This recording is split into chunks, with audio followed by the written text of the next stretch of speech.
மேஷ ராசி மேஷ லக்னக்காரங்க, இவங்களுக்கு இந்த மாதம் எப்படி இருக்க போகுது? சூரியன் உங்கள் வீட்டிலே இருக்கார், சூரியன் இருக்கார், சுக்கிரன் இருக்காங்க. என்னென்னா சூரியன்லாம் இருக்கிறதுனால அதிகமான டென்ஷன்ஸ் வரும் நம்மளுக்கு. நம்ம ஏற்கனவே மேஷம் வந்து கொஞ்சம் டென்ஷன் பார்ட்டி, இப்போ சூரியன் வேறு நம்ம வீட்டுக்குள்ளே வராரா, ரொம்ப டென்ஷன் ஏறும். அது இப்போ சனி பயிற்சி வேறு ஸ்டார்ட் ஆகிருக்கு. சனி சூரியன் கூட சுக்கிரன் செவ்வாய் வீட்டில் வச்சு காட்டுவாங்க. அப்போ என்ன பண்ணோன்னா, ஒன்றும் இல்லை, சித்திரை மாதம்னாவே வெயில் ஏற ஆரம்பிச்சிடும்.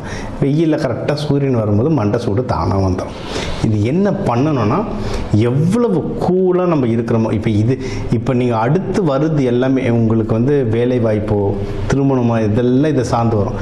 மனசு உடம்பு கரெக்டாக இருந்தால் தான் நம்மளுக்கு எல்லாமே கரெக்டான விஷயங்கள் நடக்கும். சரிங்களா? ஸோ உங்களை வந்து கூல் பண்ணணும். ஃபஸ்ட்டு எது நம்மளுக்கு சாதகமாக இருக்குன்றதை நம்ம வந்து ஃபஸ்ட்டு பார்த்துக்கலாம். இந்த டைமில் வந்து உங்களுக்கு இன்வெஸ்ட்மெண்ட்டுக்கு நல்லதுங்க. ஏன்னா தமிழ் புத்தாண்டுலாம் வேறு வருதில்ல, இன்வெஸ்ட்மெண்ட் நல்லது. ஏதாவது வண்டி வாங்கணும். ஏன்னா உங்களுக்கு வந்து நல்ல ஃபாஸ்ட்டாக ஓட்டுற வண்டி வாங்க பிடிக்கும். இது வந்து நிலராசி, சாரி கொஞ்சம் கட் பண்ணிக்கோங்க. வண்டி வாங்க பிடிக்கும். இது வந்து நெருப்பு ராசி, ஆண் ராசி. சரிங்களா? செவ்வாய் வீடுன்றதுனால நிலம் வாங்க பிடிக்கும். சரிங்களா? அதனால் தாராளமாக நிலம் வாங்கலாம், வண்டி வாங்கலாம். ஏதாவது இப்போ வந்து தங்கம் வெள்ளி விலைலாம் ஏறும். ஏன்னா அங்கங்கே நிறைய சண்டைகள் ஓடிட்டுருக்கு. கமோடிட்டிஸ் விலை ரொம்ப ஜாஸ்தியாகும். ஸ்டாக் மார்க்கெட் ஆட்டம் கண்டாலும் கமோடிட்டிஸ் விலை ஏறும். ஸோ தங்க நகைகள்லாம் வாங்குறீங்கன்னா வாங்கலாம்.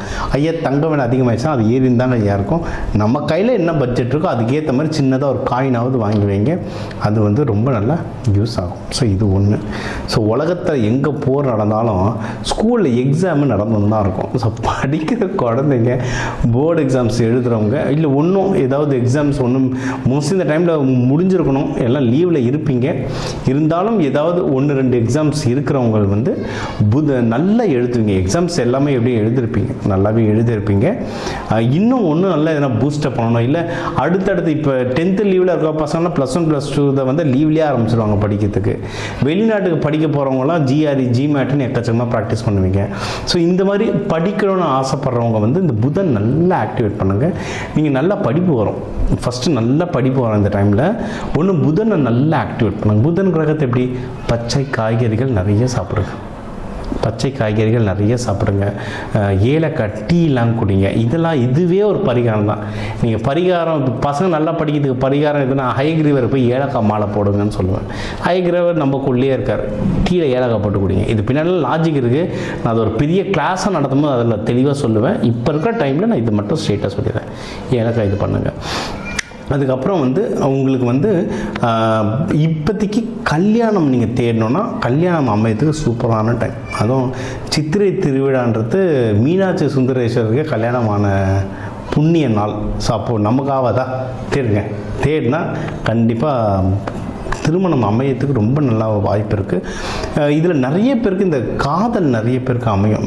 மேஷம் வந்து கோபக்காரங்களாம் இருந்தாலும் ரொம்ப பாசக்காரங்க. அதனால் பாசத்துக்காக நிறைய பேர் லவ் பண்ணுவாங்க. அந்த மாதிரி லவ் இருந்ததுன்னா டக்குன்னு கல்யாணமாக மாற்றிருங்க. கல்யாணத்துக்கான அமைப்பு வந்து ரொம்ப சூப்பராக இருக்குது. ஆக்சுவலாக லவ் பண்ணுறவங்களுக்குள்ளே கொஞ்சம் ஈகோ ஓடும், டென்ஷன் ஓடும், சில பேர் அடிச்சுப்பீங்க, இதெல்லாம் இருக்கும், ஈகோஸ் இருக்கும். அது நீங்கள் மனசை கூல் டவுன் பண்ண அந்த ஈகோ கம்மியாகும். ஆனால் அதை திருமணமாக மாற்றணும்னா சூப்பரான டைம். இது ஒன்று. சரிங்களா? இன்னொன்று நம்ம சொன்ன மாதிரி இந்த ஈகோவில் வந்து தப்பிக்கிறோன்னா உடம்பை கூலாக வச்சுக்கோங்க. உடம்பு கூலாக இருக்கணும்.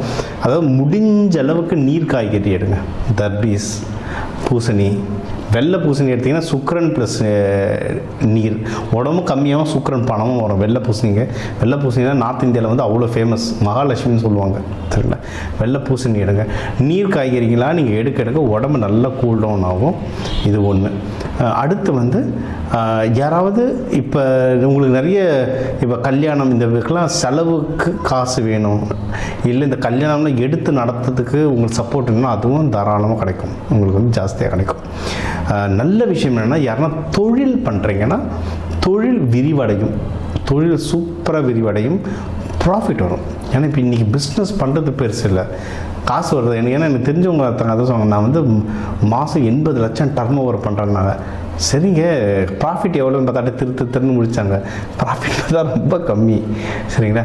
அதனால் டர்ன் ஓவர் பண்ணுறதுலாம் இருக்கட்டும், ப்ராஃபிட் கையில் நிற்கணும், அதுதான் முக்கியம். நம்ம பாக்கெட்டுக்கு எவ்வளோ காசு வருது, நம்ம முன்னாடி எவ்வளோ காசு இருக்குன்றது வேறு விஷயம், பாக்கெட்டுக்கு எவ்வளோ காசு வருதுன்றது முக்கியம். அந்த ப்ராஃபிட்டும் உங்களில் வந்து நல்லா வரும். யார் ஜாகிரதையாக இருக்கணும்னா வேலைக்கு போகிறவங்க ஜாகிரதையாக இருக்கணும். வேலைக்கு போகிற இடத்துல தான் தேவையில்லாத குழப்பங்கள், தேவையில்லாத பிரச்சனைகள் வரும். அகெயின் நீங்கள் கூலாக இருந்தால் அதில் தப்பிச்சுக்கலாம். ஸோ நீங்கள் வந்து ஆஃபீஸ் போகிறவங்க பாலிடிக்ஸ் வந்து தள்ளி இருக்கிறது ரொம்பவே நல்லதுங்க. நம்ம வந்து இந்த பயிற்சியை சொல்லணும், தன ஆகர்ஷண பயிற்சி சொல்லணும். உங்களோட பஞ்சபூதத்தை ஆக்டிவேட் பண்ணணும். நெருப்பு பஞ்சபூதத்தை வச்சு நீங்கள் நிறைய போகிற இடத்துலலாம் வின் பண்ணலாங்க. அதாவது நீங்கள் நிறைய மேஷராசி பார்த்தீங்கன்னா இந்த சித்திரை வெயிலில் கூட டீ சாப்பிடுவாங்க, டீ கடையில் நிற்கணும் டீ சாப்பிடுவாங்க. வெயில் அவங்களுக்கு வந்து எவ்வளோ சூடு இருந்தாலும் தாங்கும். என்னென்னா நீங்கள் வந்து ஆஃபீஸில் இருக்கவங்கள டீ கடைக்கு கூப்பிட்டு போங்க, உங்களுக்கு அந்த டீன்றது நல்ல வேலை செய்யும். அது இப்போ சுக்கிரனார் உங்கள் வீட்டில் இருக்காரா, டீன்றது நல்ல வேலை செய்யும். அடுத்து வந்து உங்களுடைய ஹெல்த் பத்திரமா பார்த்துக்கோங்க. முடிஞ்ச அளவுக்கு புல் தரையில் வாக்கிங் போங்க. ஏன்னா நிறைய உடம்பு பயங்கரமாக சூடு ஏறி இருக்கும், சரியான பித்தம் கபம் பயங்கரமாக ஏறி இருக்கும். முடிஞ்ச அளவுக்கு கண்டிப்பாக எண்ணெய் தேய்ச்சி குளிங்க, கண்டிப்பாக எண்ணெய் தேய்ச்சி குளிங்க, கண்டிப்பாக நீர் ஆகாரங்கள் நிறைய எடுத்துக்கோங்க, கண்டிப்பாக புல் தரையில் வாக்கிங் போங்க. இதுக்கும் ஜோதிடத்துக்கும் என்ன சம்மந்தம் நினைக்காதீங்க, இதெல்லாம் மெடிக்கல் அஸ்ட்ராலஜியில் வரும். உடம்பை நீங்கள் கூல் டவுன் பண்ண தான் மனசு செட்டில் ஆகும். மனசு செட்டில் ஆனால் தான் நீங்கள் எந்த ஒரு விஷயத்தையுமே ஒரு பதட்டம் இல்லாமல் செய்யலாம். ஏன்னா இப்போ வந்து உங்களுக்கு வந்து உள்ள சனி பகவான் தாக்கம் வந்துச்சு, 7 சனி விரைய சனி ஆரம்பிச்சிருச்சு, கூட சூரியன் வந்துருச்சு. ஏகப்பட்ட பதட்டம், ஏகப்பட்ட குழப்பங்கள் ஓடும். அதை மனக்குழப்பன்றது உங்களுக்கு ஒன்றும் 2 வருஷத்துக்கு மனக்குழப்பம் இருக்கும். ஏன்னா கேது பகவான் இருக்கார் அதில், சரிங்களா? அதில் மனக்குழப்பங்கள்லாம் இருக்கும். நீங்கள் வந்து பெஸ்ட்டு வந்து இப்போ நம்ம சொன்ன மெத்தடை நீங்கள் ஃபாலோ பண்ண சூப்பராக ஒர்க் ஆகும். நிறைய சாம்பார் சாதம் சாப்பிடுங்க. ஏன்னா அது வந்து துவரம் பருப்பு, துவரைன்றது செவ்வாய், அதை நீங்கள் சாப்பிட பயங்கரமாக ஒர்க் ஆகும். இது ஒன்று. இன்னொன்று, நம்ம வந்து நீங்கள் எதில் வந்து ரொம்ப ஜாகிரதைன்னா அது ஹெல்த்து சொல்லிட்டோம், நீங்கள் வந்து மனக்குழப்பங்கள் இதில் நம்ம சொல்லிட்டோம். மற்றபடி நீங்கள் வந்து பிஸ்னஸில் ஏதாவது நஷ்டமாகிற மாதிரி இருந்ததுன்னா பணத்தை டக்குன்னு எடுத்து நல்ல இன்வெஸ்ட்மெண்ட்டில் போட்டுருங்க. இதெல்லாம் நல்லபடியாக நடக்கும்போது பெஸ்ட்டு கோவில்கள், சித்ரா பௌர்ணமி வருது, ஏதாவது சித்தர்கள் ஜீவசமாதி வழிபாடு பண்ணுங்கள், பவர் சூப்பராக ஏறும். சித்திரை திருவிழா பக்கத்தில் எங்கே சிவன் கோயில் இருக்கோ போய் உக்காந்துருங்க. அந்த கல்யாண திருக்கோலம் பாருங்கள், ரொம்ப நல்லது நடக்கும். ஒன்றும் முருகர் வள்ளி தேவானையோட கோயில்களில் போயிட்டு அங்கே போய் உட்காந்து வழிபாடு பண்ண இன்னும் லைஃப் வந்து ஜம்முன்னு இருக்குங்க. இந்த சித்திரை மாதம் உங்கள் எல்லாருக்குமே சிறப்பாக அமையும்.